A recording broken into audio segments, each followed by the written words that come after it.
December 23rd, 1975.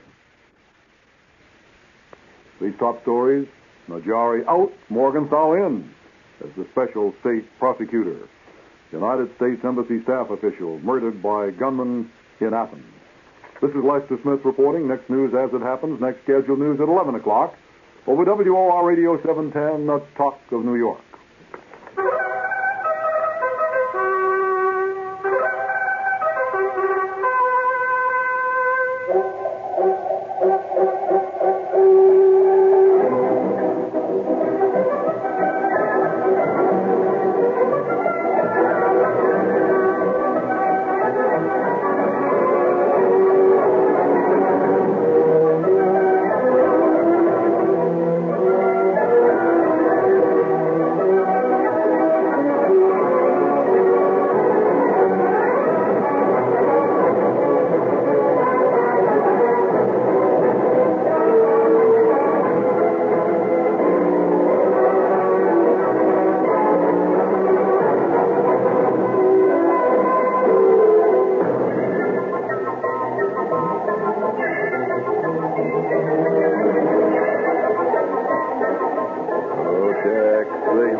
Merry Christmas. And we got a scary little package for you tonight. My little package comes upon my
Texas cowboy on a barroom floor had drunk so much that he just could hold no more.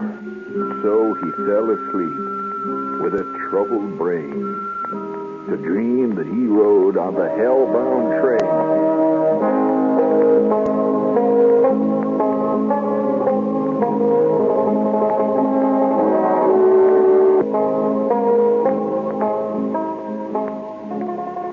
He was riding on the Hellbound train, and that engine with human blood was damp, and the headlight was a brimstone lamp. An imp for fuel was shoveling bones, and the furnace roared with 1,000 groans. The tank was filled with lager beer. The devil himself was the engineer.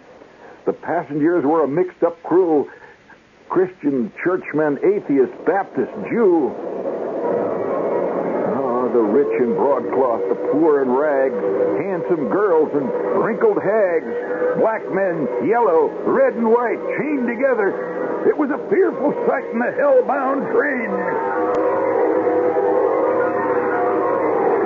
The train rushed on at an awful pace, and sulfur fumes burned hand and face. Wilder and wilder, the country grew. Faster and faster, the engine flew.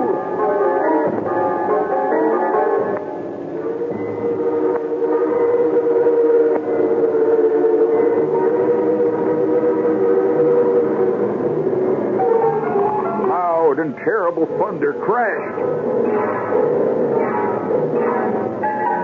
Whiter and brighter lightning flashed. And and hotter still the air became, till clothes were burned from each shrinking frame.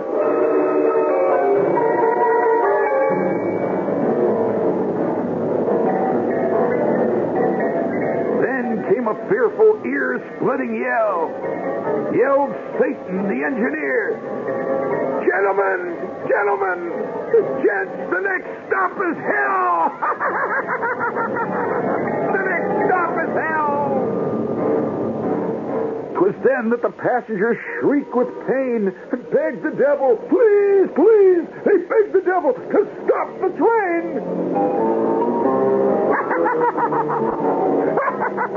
He shrieked and roared and growled and screamed and snickered with glee. And he mocked and laughed at their misery.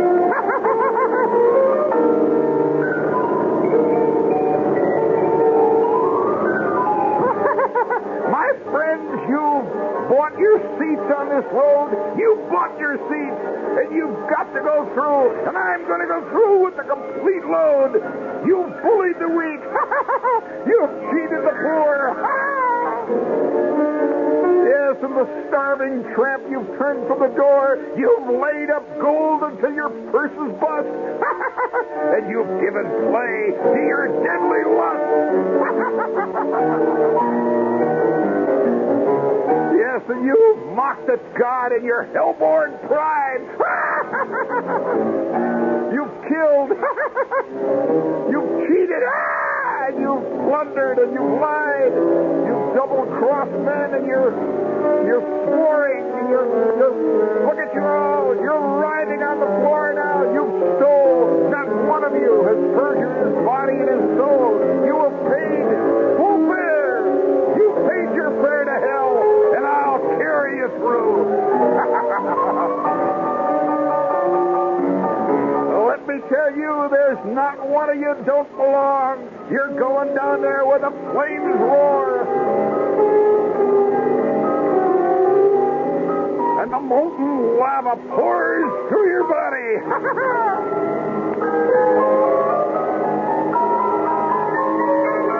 Oh, your flesh will scorch in the flames that roar. You'll sizzle. You'll sizzle and scorch from rind to core.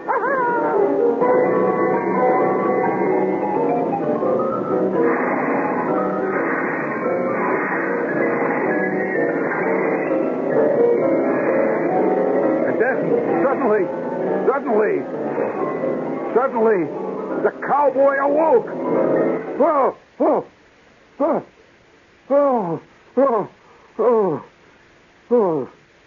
The cowboy awoke with a thrilling cry. Oh. He lay on the floor in the barroom. Oh, and his clothes were wet. Oh, my God Almighty. And his hair stood high. He lay on the barroom floor. And then he prayed as he never had until that hour, to be saved from hell and the devil's power.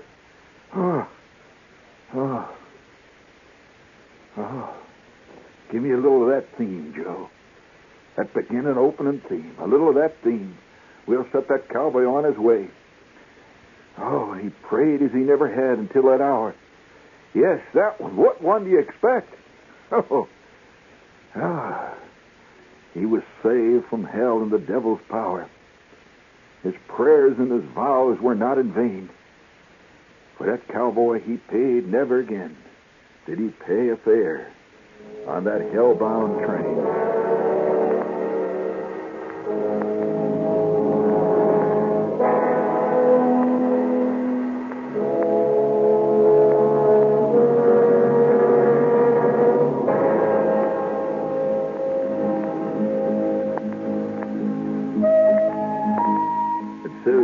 The story of the Texas cowboy on a barroom floor who drunk so much that he could hold no more.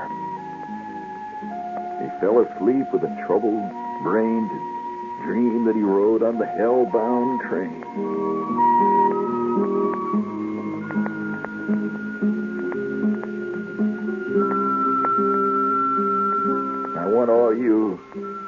good neighbors and fellow parishioners out there in Staten Island and Queens, out there in Darien and all these towns all around where you tend to drink a lot on Christmas.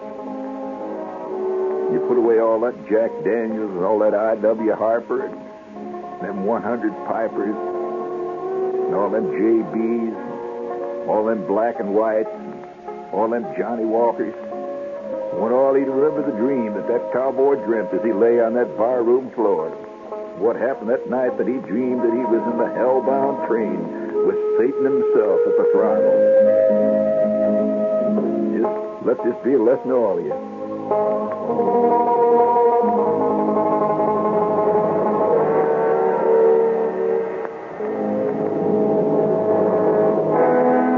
You just never know when it's going to hit you like a shot.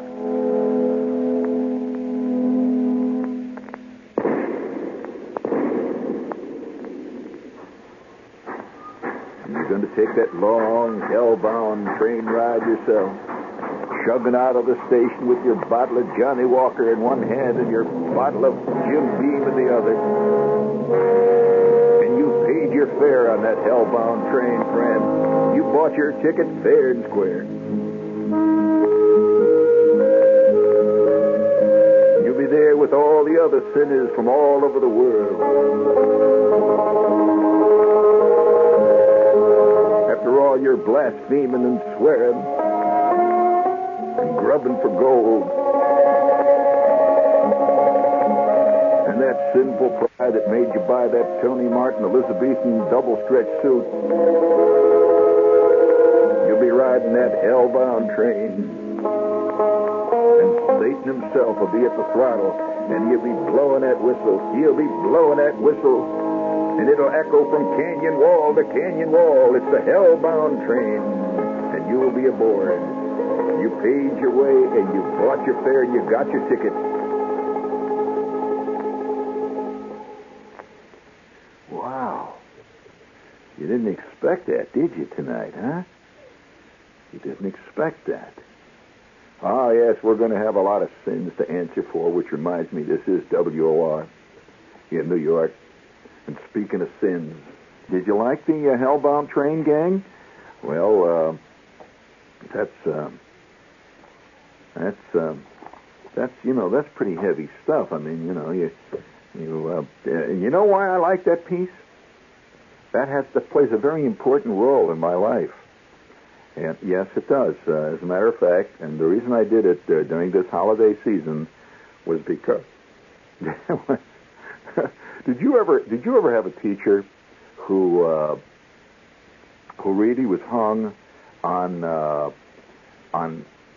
recitations? No, I mean getting up and reciting a poem. Did you ever have a teacher that made you learn a poem and you'd have to get up and give the poem? Well, you were very fortunate. Since this has never happened to you, I don't know what kind of school you went to, but almost everybody at one point or other in their school life has had to read poems in their school. And, well, of course, when you go to sheet metal school, that's different. So, sheet metal and soldering high school. But we had this teacher, see, and her name was, it doesn't matter, but I'll tell you what it was anyway. It was Miss Nelson. I don't like to use that name because she even now I get a funny feeling in the back of the neck from Miss Nelson. But Miss Nelson was the kind of lady who believed that she basically was an artist. There's a certain kind of teacher who feel that if their career or if their father hadn't been so rotten or if they hadn't met a guy named Frank at a certain point in their life, they would have gone on to become a famous Broadway star. Or they would have written magnificent short stories for Harper's. And they would have become a lady novelist. Well, Miss Nelson was that kind. She always took her vacations to what she considered exotic places. Like she took a vacation to Mexico, and we heard about it for a whole year as she showed us her slides from Mexico. And she was always bringing in her Mexican jewelry. You know that kind of teacher, right? Well, this teacher was so artistic that she wove her own burlap skirts. And she was always putting on student theatricals of one kind or another. She was always in charge of the play, Miss Nelson. And she made her own bracelets which great big, fat, heavy-looking things made out of clay, like with the owl faces painted on them, and they'd clank. And she was that kind of lady. She wore earrings, and very artistic lady. And so Miss Nelson one year, she was an 8th grade teacher, Miss Nelson loved to have kids recite, because she always thought of herself as basically a kind of a Hitchcock too. She could direct. She's a very good director. And so about 2 weeks before Christmas, Miss Nelson said, she says, "Now class," she said, "I want all of you to pick something to come in with, and I want you to recite." And she says, I want you to really rehearse this, and much of your grade this year is going to be determined by how well you do this. Now, learning poetry is not important, but self-discipline, boys and girls, is. And the discipline that it takes to learn a long poem is something that will stay with you the rest of your life. So pick a poem, and it must be at least 3 to 4 pages long. And you can pick it out of the standard poetry anthologies which you will find in the library. And bring it in. When your time comes, I want you to get up in front of the class and recite it. Oh, God, did I hate that. I mean, some people love to get up in front of the class and talk about the fun that I had on my vacation. You know, that kind of stuff. I hated it. Oh, did I hate it. And I could not learn poetry. I could not. I used to hit my head actually physically against the wall.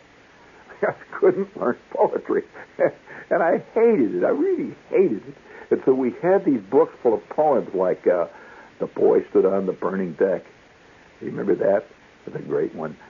I tear down her tattered ensign, or I long may it wave on high. Stuff like that.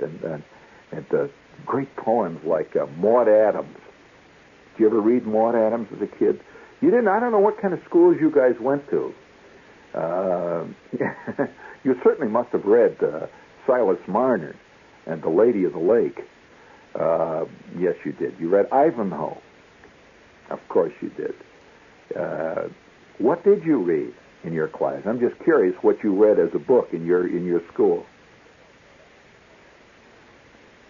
Well, among other things, we spent an entire month in Miss Nelson's class reading Midsummer Night's Dream. Now, that book may have been before your time. They probably didn't have that when you went to school. Midsummer Night's Dream. You remember it was by this guy named, Spear, Shake, something like that. And he wrote about this. Yeah, he wrote about all these people running around in the woods. And there was this guy named Puck.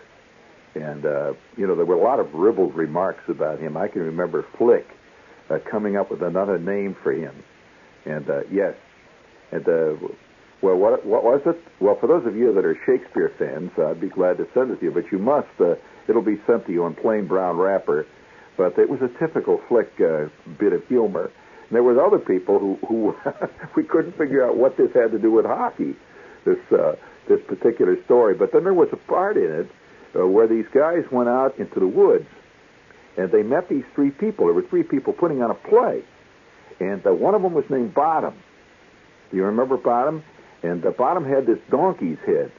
He wore this donkey's head. And Bottom, and there was another guy in there named Tinker. Remember the Tinker? What was the third one, class? All right, class, raise your hand if you know. Well, I can see we're still among the literati here, but nevertheless, what was the name of the fairy princess in that production there, called A Midsummer Night's Dream? Right. She had a boat named after her that later sank. Right, Titania. Right, you recall that? The sinking of the Titania? All of you remember that. How many of you remember Oberon? Oh, of course. Raise your hands, gang. You remember Oberon. Remember her? She played in Wuthering Heights with Burgess Meredith. And that was Merle Oberon, if you recall the first name there. She had these dark eyes, kind of a big, wide mouth there, looked mysterious all the time. But nevertheless, Miss Nelson had this thing on Midsummer Night's Dream.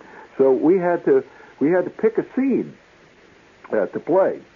And that was one of her big things. See, each one of us had to pick a scene out of Midsummer Night's Dream, and we had to play it. So me and Flick and Bruner got together, and the three of us did the scene where these three guys came out and did this play. Right. Tinker and Bottom, and who was the third one, class? There were three of them. No, he was not a TV repairman. See, tinker means a person who makes tin. He he's a tinker. He fixes pots and pans. See, these were three tradesmen who were out in the woods there, and they decided to do this buffoonery and have this little play they did. And Bottom, what was Bottom's profession? Raise your hands, fellas. He did what? Waved his hand? No, that's not what he did for a living. What did Bottom do? Well, he was a carpenter? Well, that's good enough for Jazz. That's good enough for Darien. And he wore, in the play, what did he wear? What? A fireman's hat? You're close. He wore a Groucho Marx face with the rubber nose and the black eyes? No, you're getting closer. What did he wear? All right, class. He wore a donkey's head. Right. That's correct, Emma. Well, that is the part that I played. That was one of the very first dramatic performances that ever saw Shepard trod upon the sacred boards. And it's not every kid that makes his debut in Shakespeare. Of course, I don't want to include as my real debut was a fantastic performance I did in an oral hygiene pageant, which was done in second grade. And yes, Dawn Strickland played a toothbrush. And I was fantastically in love with. Can you imagine being in love with a girl named Dawn? And yes, and I'll tell you, she turned out to be really something. Really, in later life, she wound up marrying a count or something. But we in the second grade did not know that this was about to occur. But Dawn Strickland played a toothbrush. And guess what I played, gang? No, I did not play a toothpaste. All good things were played by girls in Miss Shields' class. A girl played a tube of Ipana for the Smile of Beauty. And no, I played an impacted wisdom tooth. And, well, that's what I played. I'm sorry. All my life I've been getting the tough roles. Anybody can play something goody two-shoes like a toothbrush, but you try playing an impacted wisdom tooth and get laughs, buddy. That's not easy. So I came out, and Miss Shields made these tooth costumes. They were made out of muslin. Did you ever, you know what muslin is? That's one of those religious sects, right? No. That's no. The muslins is not. That's another thing entirely. Although you're close. Muslin is like cheesecloth, and it's a kind of a crummy-looking white, sort of a frizzly cloth. And she made tooth costumes. Now, I had this fantastic tooth hanging on me, and she used wires. See, inside, she covered it with the cloth, and inside I had two little peepholes, and I could look out. And down at the bottom, they had this big. It was actually a cavity. They had a cavity painted on it. It looked pretty bad. And I still remember my role, but actually, see, I don't like to consider that my debut. Because when people come and interview you, about when did you get started in showbiz, and you say, well, I played this impacted wisdom tooth, it just doesn't look good in Q, places like that. So what I generally do when people ask me, I say, well, I made my debut in Shakespeare. My first performance, actually on the boards and the serious work, was in Shakespeare. I played the role of Bottom in the Midsummer Night's Dream. Well, that was the kind of thing we did in school, and I very early in school, because of this, I'll tell you why I grew to hate Shakespeare, as a matter of fact. Many people love Shakespeare.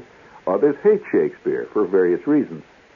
The most common is it's largely unintelligible, the way it is performed generally. People have sat through entire weeks of Shakespeare and not understood a single word that came off the stage.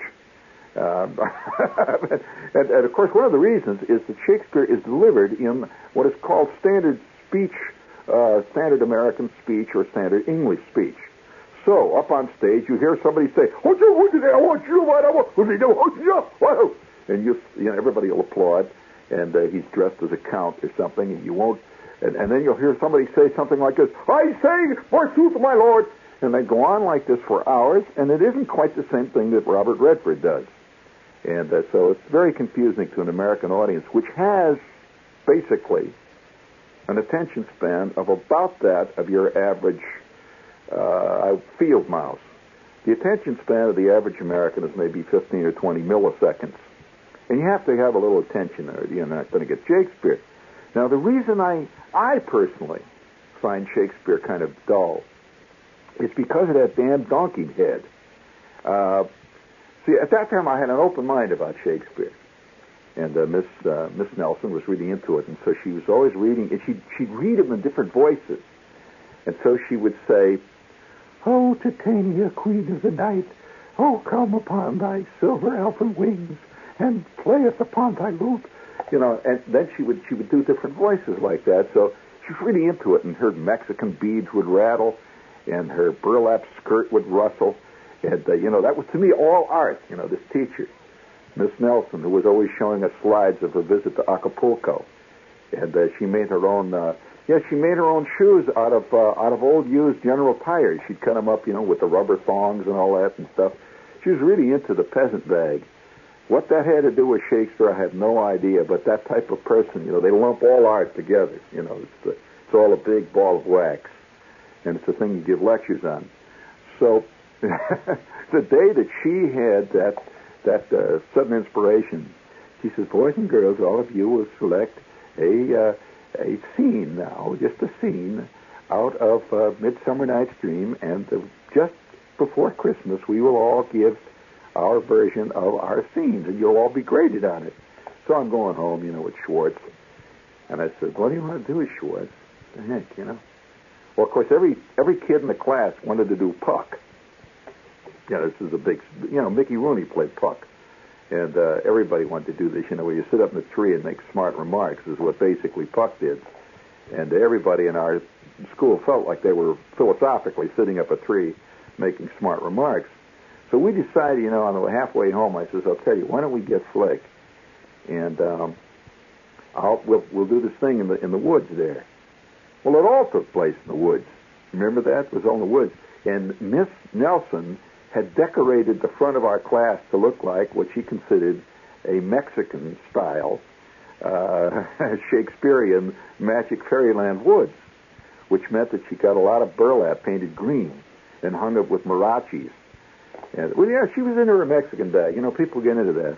And, you know, she hung it with marachis and chili beans and stuff, and it was the magic woods. And so Schwartz and I and Flick, we made a grotto. Well, see, this whole scene between Bottom and Tinker and Class, what was the third one?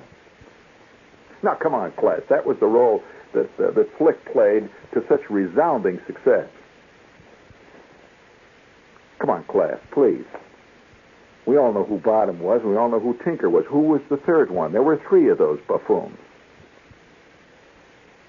Right. Well, all right, we'll let you worry about that, Class. And the three of us then decided we had to do it in costume. See, Miss Nelson, being very much of a literalist, demanded that all of us produce a costume as part of our thing. And we were going to be graded on neatness and aptness of thought and various other things. And so I went home saying, it's not easy to make a donkey's head. And the way Schwartz played the Tinker was kind of great. See, we had just been reading Dorothy and the Wizard of Oz, was a big thing in our class, too. And if you remember, there was a guy in that story that was made out of tin. Correct. And what was his name, friend? What was his name? The Tin Woodsman, right. Now, all of you remember the Tin Woodsman had trouble. What was his trouble? No. That is correct. He was rusty. What was his trouble. And he stood in the woods for a long time there. He was chopping away. Now, how did he get like that, Class? Any of you remember how he got to be a Tin Woodsman? How he got to be a Tin Woodsman. Now, this gets a little difficult. because we're getting into some advanced theology here. How did he get to be a Tin Woodsman? Well, I'll tell you, friends. He was a regular woodsman before. But as he would chop away, it's dangerous chopping wood. And chop by chop, he would, like he chopped his leg one time, and they wound up giving him a tin leg. And then, yes, I'm sorry, friends, you're going to have to face the reality of these fairy tales. He chopped his other leg, and they gave him a tin leg, and he kept, doing this wood chopping thing. He was obviously a very inept wood chopper. He wound up being made entirely out of tin, even his head. Now, he had tin ears even. That's where the expression came from. Tin ear, you've heard it. Well, all right. He had a tin foot, and he had a tin head, he had a tin neck, he had a tin ear, and all that. Now, question. Now, he lacked one thing. That is correct. He lacked a heart, like so many of us. And if you recall, he joined Dorothy on that long trail to search out the Wizard of Oz because, they figured that this is where you got to, this guy could pass a miracle, he'd get a heart. And so he joined the group. Now, before he did that, how did they get him, they came upon him in the woods? Right. They gave him a couple of shots with 3-in-1 oil, and the next thing you know, he's in business. He had gotten caught in a rain. Now, why I brought this up was because we were very much influenced by the Tin Woodsman at that point, and Schwartz, figuring this is a tinker, tin, you get the connection there, Schwartz's costume consisted of a large funnel on the top of his head. Now, that ain't a bad idea. He put a funnel on the top of his head, and he had holes that he made in it with an ice pick, and he put a rubber band in it, and it stayed on his head. He just went under his chin. And at that point, see, he's a tinker, see, and that was a pretty fair costume, especially since he took his jacket, he had a jacket, and he covered it with tinfoil, okay, which he took out of Hershey bars. For those of you who are interested, where a kid would get tinfoil, that's, Reynolds Wrap was not as common as it is now, and the kid had to eat a hell of a lot of Hershey bars to cover it, and Schwartz did. Schwartz was short and fat, weighed 200, maybe 300 pounds, maybe 3 feet, 3.5 feet tall. And so he was into Hershey bars big, especially Mr. Good bars. Now, that's not the same bar, but he used to vary those, especially on Sunday. He'd have a Mr. Good bar. His daily working bar was the plain ordinary Hershey. So on the day of the great performance, which was Christmas time, just before Christmas, I had made my head, the head that I had, which was the donkey's head, I made my head out of a false face. I had a false face. You know what a false face is. That's what most of us wear perpetually. But I had this false face, see. And it was just a plain false face, but my mother said, I'll help you make this donkey head. So she took newspapers, and she made them wet. You know how they make papers wet, and they molded it. And I wound up with this great big 17-pound donkey's head, which was painted brown. And it had big newspaper ears sticking up out at the top of it. And it was because of that donkey head, and that donkey head alone, that I developed a lifelong and completely deserved aversion to Shakespeare. Why? Well, first of all, halfway through the first scene, I began to suffocate. I don't know whether you've ever tried to breathe through 7 pounds of melted newspaper through an old used false face, and I could hear Schwartz faintly through my donkey head saying his lines. Oh, bottom, thou hast come upon this glade, wearing thy donkey's head. Hee-haw, hee-haw, oh, bottom. Well, 4 words to that effect. At that point, I had a cue. My cue was to go, hee-haw, hee-haw, ho, we play upon the stage of life. Hee-haw, we are... See, I still remember some of those lines with loathing. And so halfway through our great scene, Flick came out playing the third character, and he got a fantastic ovation just from his costume alone. And what was that character, class? Well, that'll be your homework for tonight, class. Well, Flick got this fantastic ovation, and halfway through the scene, Miss Nelson stopped me and Schwartz and Flick and said she'd heard enough. The way she put it was, that's quite enough. Well, and why was that? Well, because Flick inadvertently had created a costume that was unbelievably erotic in content. And only Miss Nelson, since she spent a lot of time in Mexico taking pictures with her Instamatic and bringing back slides and making burlap skirts, she instantly recognized the erotica in Flick's costume. It was a highly unusual version of Shakespeare. As a matter of fact, if this were to appear on Broadway today, it would be a smash hit. It was the first, well, I can really say it, the first purely pornographic Shakespeare done in the Warren G. Harding School. Halfway through the scene, Miss Nelson merely said, we've had quite enough. Now, we've had quite enough. Thank you very much. Now, Helen Weathers, you say that she just completely tried to ignore it, but the class was agog. It became a legend. There are folk singers out in northern Indiana who still sing of the legend of Bottom. The Tinker and... No, he was not a dentist. Although that's a nice try. An orthodontist? A group therapist? No. What was it he did for a living? Was he a ship candler? What the hell's a ship candler? Ah, yes. Art, Shakespeare, Christmas, it's all intertwined. This is WOR New York. Stay tuned for In Conversation.